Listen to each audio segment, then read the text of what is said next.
Halo, selamat malam pemirsa. Senang sekali hari ini malam hari kembali menyapa Anda di Indonesia Business Forum bersama dengan saya Celia Alexandra. Pemirsa, bulan Mei bisa kita katakan sebagai bulan liburan.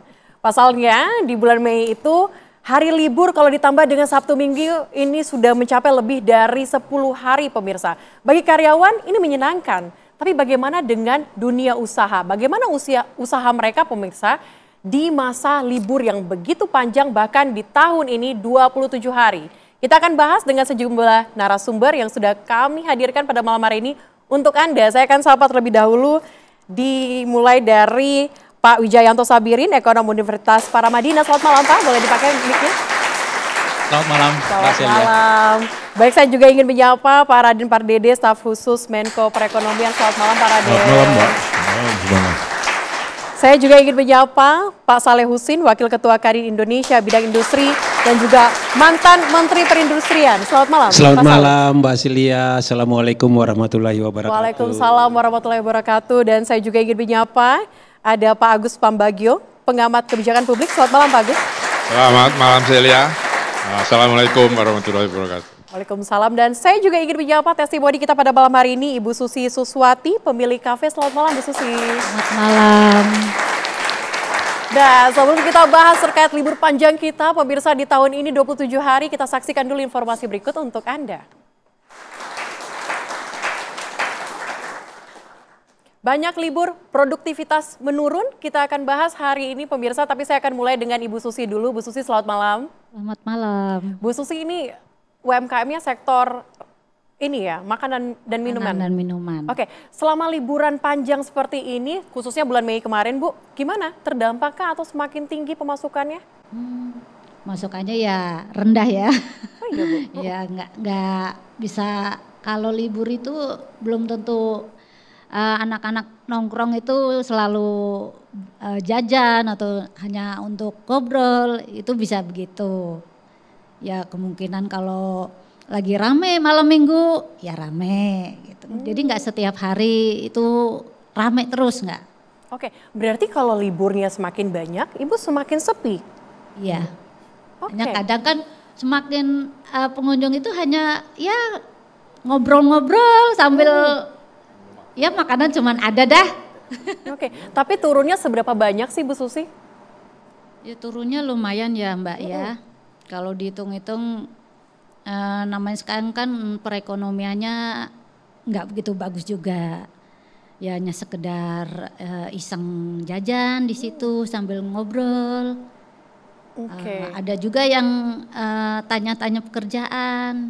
Oke. Ya sambil sharing aja di situ. Oke, berarti Bu ini karena libur kah? Atau memang Ibu melihatnya bahwa daya belinya lagi menurun nih Bu? Banyak yang nggak pengen spending banyak Bu? Atau gimana? Benar, ini libur banyak cuman ya kalau untuk jajan gitu sebenarnya nggak terlalu royal ya. Oh iya? Ya nggak terlalu royal. Masalahnya mungkin karena ekonominya juga dia untuk ngirit atau untuk bayar kuliah, untuk jajan anak sekolah itu kadang ya sisa-sisa aja. Anak-anak muda sekarang kan kadang ya kepingin aja jenuh di rumah main. Tapi memang sudah dari awal tahun atau memang dari tahun lalu atau bagaimana Bu Susi? Dari tahun lalu juga kayak gitu, terus tahun ini juga ya semakin berkurang juga pendapatan. Pertanyaan saya nih, Bu Susi seneng tidak kalau liburnya banyak? Sebenarnya seneng ya, pengunjungnya banyak okay. ya.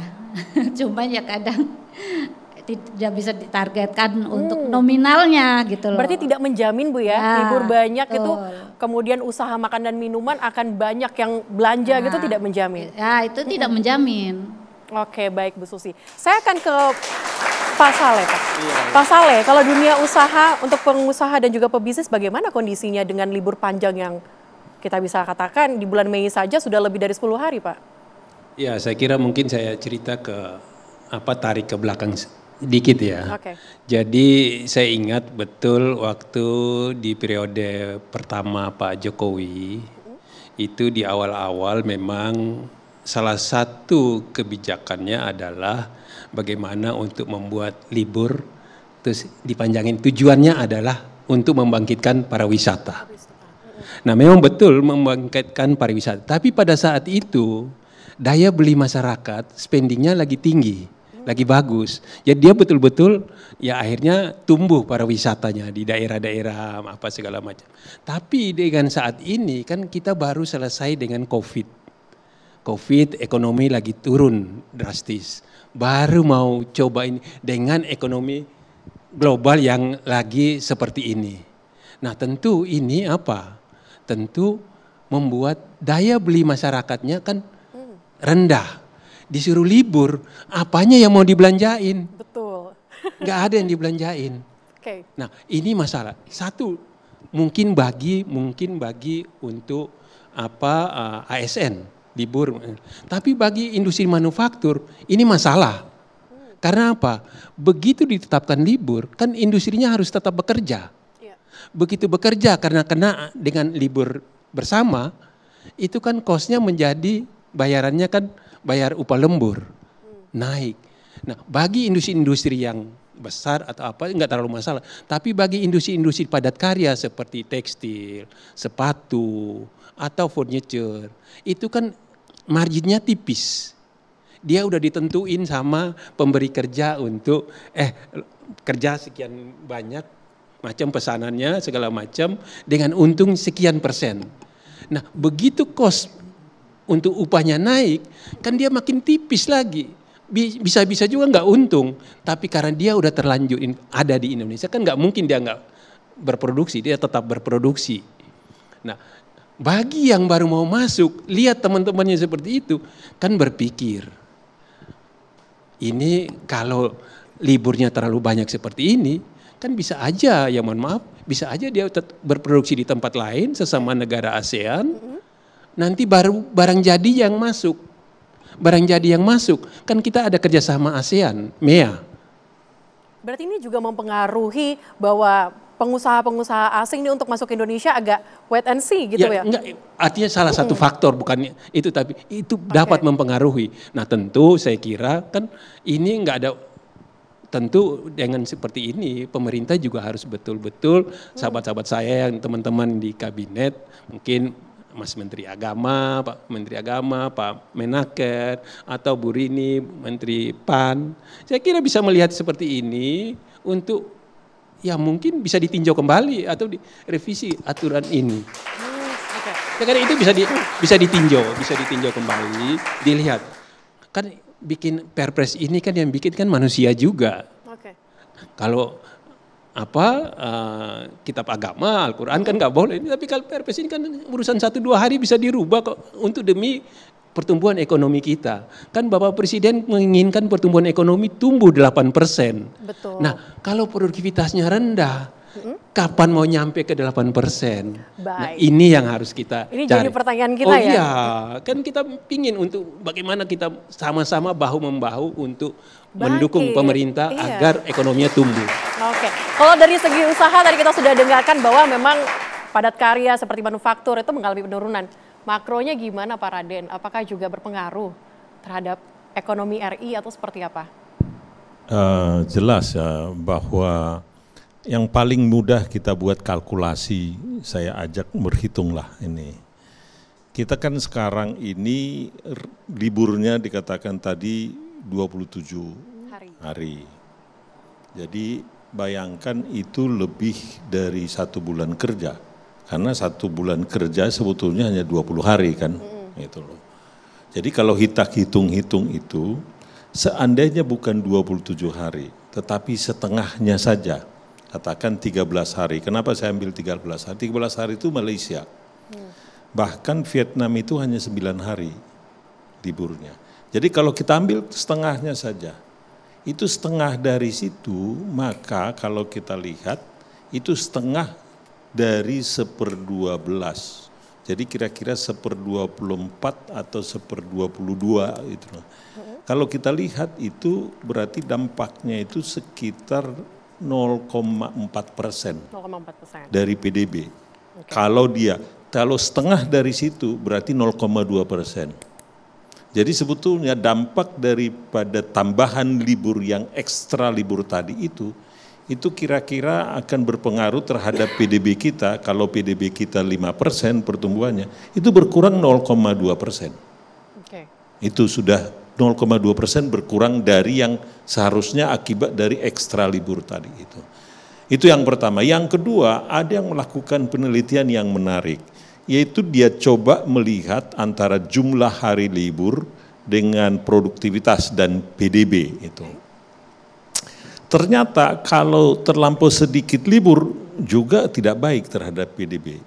Karena perlu orang itu beristirahat.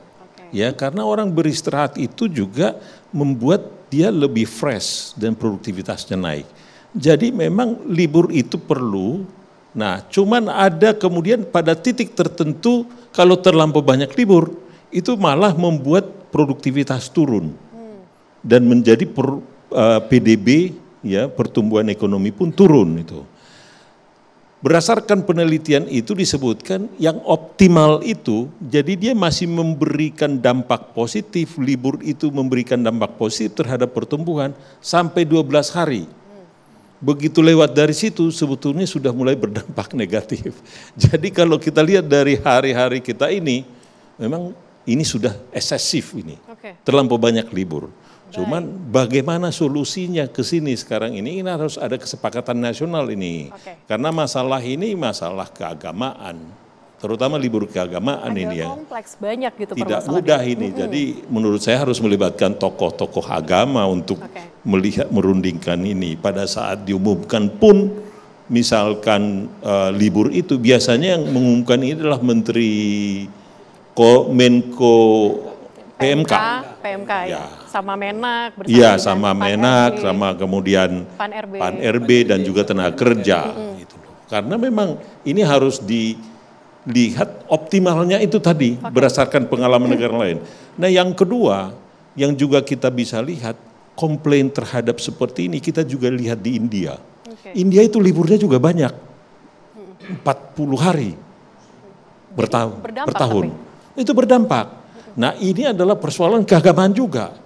Ini libur agamanya kan banyak ini. Baik, Pak Raden. Nah, ini jadi ini harus dipikirkan secara begitu ya. Ini dan harus melibatkan tokoh-tokoh agama untuk melihat ini apa dampak positif, dampak negatifnya. Terlampau banyak libur itu justru membuat produktivitas kita turun dan itu tidak baik. Tadi pengalaman yang disebutkan tadi, ya memang kalau kita lihat dari sisi PDB kembali, konsumsi kita terhadap PDB kita itu hampir 60%.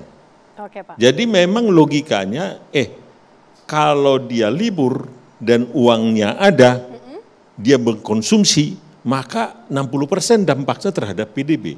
Kalau uangnya ada, kalau pendapatannya ada, itu persoalannya. Nanti kita dalami lagi Pak Raden dan juga narasumber lainnya terkait dengan ini idealnya berapa sih untuk Indonesia, tapi usai jeda tetaplah bersama kami di Indonesia Business Forum.